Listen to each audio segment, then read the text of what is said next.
जय हिंद दोस्तों, कैसे हैं आप सभी। चलिए दोस्तों स्टार्ट करते हैं SSC GD GK GS set number 37। ठीक है, चलिए आज की क्लास का पहला क्वेश्चन है, कौन सा सरकारी संगठन भारतीय प्रतिभूति बाजार में सक्रिय सभी निवेशकों का प्रमुख विनियामक है। बताएं सभी साथी, कौन सा है।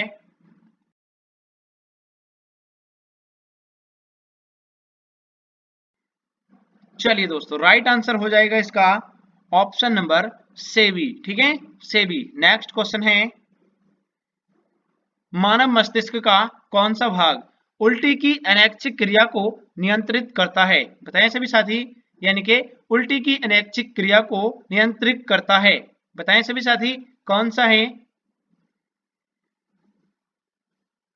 राइट आंसर हो जाएगा इसका पश्च मस्तिष्क। नेक्स्ट क्वेश्चन है, चलिए, जैन धर्म और बौद्ध धर्म इनके उदय में भारत में ईसा पूर्व डैश शताब्दी में धार्मिक अशांति देखी गई थी। बताएं सभी साथी, यानी कि कौन सी शताब्दी में। चलिए दोस्तों, जैन धर्म और बौद्ध धर्म में, यानी कि ये थी दोस्तों छठी, ऑप्शन नंबर छठवीं शताब्दी में धार्मिक अशांति देखी गई थी। ठीक है, ऑप्शन नंबर डी सही है। नेक्स्ट क्वेश्चन है, चलिए, निम्न कॉफी उत्पादक क्षेत्रों में से कौन सा क्षेत्र कर्नाटक में नहीं है। बताएं सभी साथी, कौन सा क्षेत्र है जो कर्नाटक में नहीं है। राइट आंसर है इसका ऑप्शन नंबर, यानी कि कुर्ग, चिकमंगलूर और बाबा बुदनगिरी, ये सभी है लेकिन पुलनेज नहीं है। ऑप्शन नंबर ए सही है। नेक्स्ट क्वेश्चन है, भारत में राष्ट्रीय आय की गणना का पहला प्रयास किसने किया था। बताएं सभी साथी, किसने किया था। भारत में राष्ट्रीय आय की गणना का पहला प्रयास किसने किया था। तो यह क्या था दोस्तों, दादा भाई नौरोजी। नेक्स्ट क्वेश्चन है, चलिए, निम्नलिखित में से राज्यों या केंद्र शासित प्रदेश में से, यानी कि निम्न में से या राज्यों या केंद्र शासित प्रदेश में से किसमें ज्वारी नदी प्रवाहित होती है। बताएं सभी साथी, किसमें होती है। चलिए दोस्तों, राइट आंसर इसका गोवा में। ठीक है, गोवा से। नेक्स्ट क्वेश्चन है, चलिए, हमारी आकाशगंगा मिल्की वे के सबसे नजदीक कौन सी आकाशगंगा है। बताएं सभी साथी, कौन सी है। चलिए दोस्तों, राइट आंसर है इसका, यानी कि एंड्रोमेडा आकाशगंगा। ठीक है, एंड्रोमेडा आकाशगंगा। नेक्स्ट क्वेश्चन है,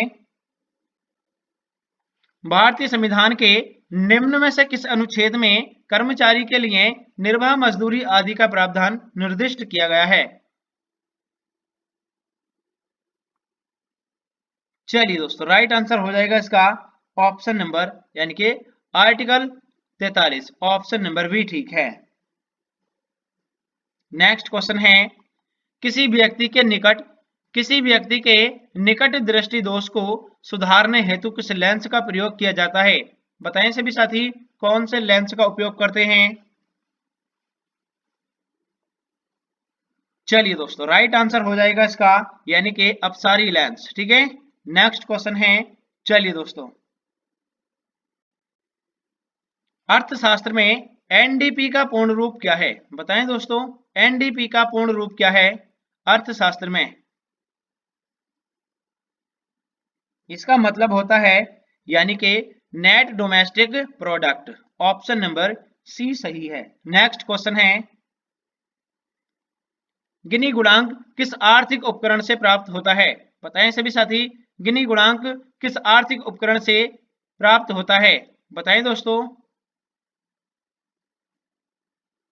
चलिए दोस्तों, राइट आंसर हो जाएगा इसका लॉरेंज वक्र से। ठीक है, लॉरेंज वक्र से। नेक्स्ट क्वेश्चन है, चमन परियोजना निम्नलिखित में से किस वर्ष शुरू की गई थी। चमन परियोजना निम्नलिखित में से किस वर्ष शुरू की गई थी। चलिए दोस्तों, 2014 में की गई थी। ठीक है, 2014, ऑप्शन नंबर बी ठीक है। नेक्स्ट क्वेश्चन है, हिमालय पर्वत उपमहाद्वीप को निम्न में से किससे सुरक्षा प्रदान करके एक प्रभावी जलवायु विभाजन की भूमिका निभाता है? बताएं दोस्तों, कौन सी है? चलिए दोस्तों, हिमालय पर्वत। इसका राइट आंसर हो जाएगा ऑप्शन नंबर ठंडी उत्तरी पवनों से। ठीक है, ऑप्शन नंबर ठंडी उत्तरी पवनों। नेक्स्ट क्वेश्चन है, निम्नलिखित में से किस संविधान संशोधन अधिनियम द्वारा अनुच्छेद 21A जोड़ा गया था? ठीक है, यानी कि शिक्षा का अधिकार से संबंधित है। तो ये कब जोड़ा गया था? चलिए दोस्तों, राइट आंसर हो जाएगा इसका यानी कि 86वां संशोधन अधिनियम। ठीक है, ऑप्शन नंबर ए सही है। अगला क्वेश्चन है, निम्नलिखित में से कौन सा स्थापना वर्ष सही ढंग से मेल नहीं खाता है? तो यहां पर दोस्तों दे रखा है वित्तीय विनियामक। ठीक है, तो इसमें कौन सा सही नहीं है स्थापना वर्ष, ये बताना है आपको।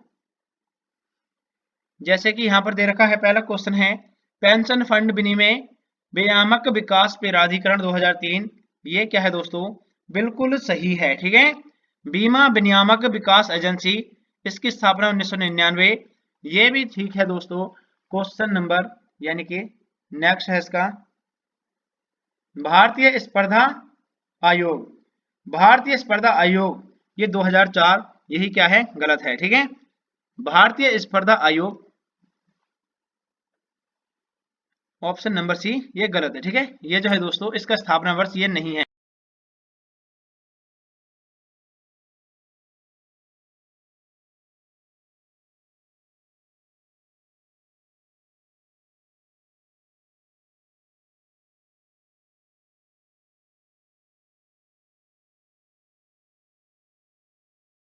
चलिए दोस्तों, राइट आंसर हो जाएगा इसका भारतीय स्पर्धा आयोग। ठीक है, तो 2003 में हुई थी। नेक्स्ट क्वेश्चन है, चलिए ऑप्शन नंबर सी ठीक है, 14 अक्टूबर 2003। ठीक है, चलिए नेक्स्ट क्वेश्चन है, चलिए दोस्तों,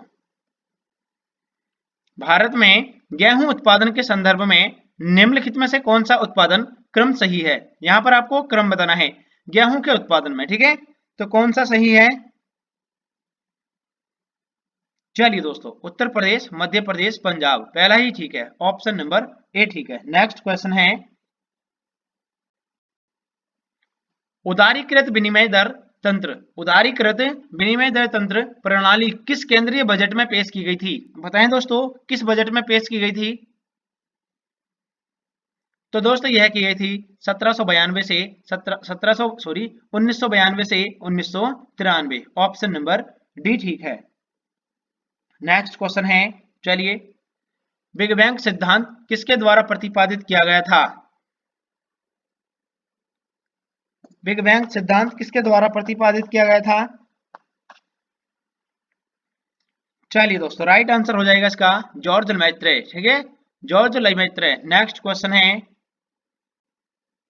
नरसिम्हा राव सरकार द्वारा आर्थिक सुधारों की शुरुआत किस पंचवर्षीय योजना में की गई थी? तो यह की गई थी दोस्तों 8वीं पंचवर्षीय योजना में। ठीक है, नरसिम्हा राव समिति। नेक्स्ट क्वेश्चन है, और आज की क्लास का अंतिम क्वेश्चन है। ठीक है, सभी साथी 2K सब्सक्राइबर का टारगेट पूरा कर दीजिएगा, क्लास को लाइक कर दीजिए, चैनल को सब्सक्राइब कर लीजिए। भारतीय संविधान का कौन सा अनुच्छेद स्पर्शता के इनमें से उन्मूलन से संबंधित है? यानी कि स्पर्शता से संबंधित अनुच्छेद कौन सा है? बताएं सभी साथी, कौन सा है? चलिए दोस्तों बताते हैं, राइट आंसर हो जाएगा इसका ऑप्शन नंबर यानी कि डी ठीक है, अनुच्छेद 17। क्लास कैसी लगी कमेंट करके जरूर बताना। ठीक है, अगर दोस्तों आपको ये पीडीएफ चाहिए तो दोस्तों यानी कि डिस्क्रिप्शन में भी देख सकते हो, और चैनल पेज पर भी दोस्तों यहाँ पर हमारा टेलीग्राम ग्रुप है मोस्ट एग्जाम क्लियर नाम से। ठीक है, तो उसको सभी साथी ज्वाइन कर लीजिएगा, मैं सभी पीडीएफ उसमें सेंड कर देता हूँ। ठीक है, जितनी भी मोस्ट इंपोर्टेंट पीडीएफ होती है मैं सब पीडीएफ को उसमें डाल देता हूँ। ठीक है, आप दोस्तों कमेंट में लिख देना सर पीडीएफ सेंड मी, और ग्रुप जो है दोस्तों मोस्ट एग्जाम क्लियर नाम से टेलीग्राम में, उसको ज्वाइन कर लेना, वहां पर मिल जाएगी। ठीक है, जय हिंद दोस्तों।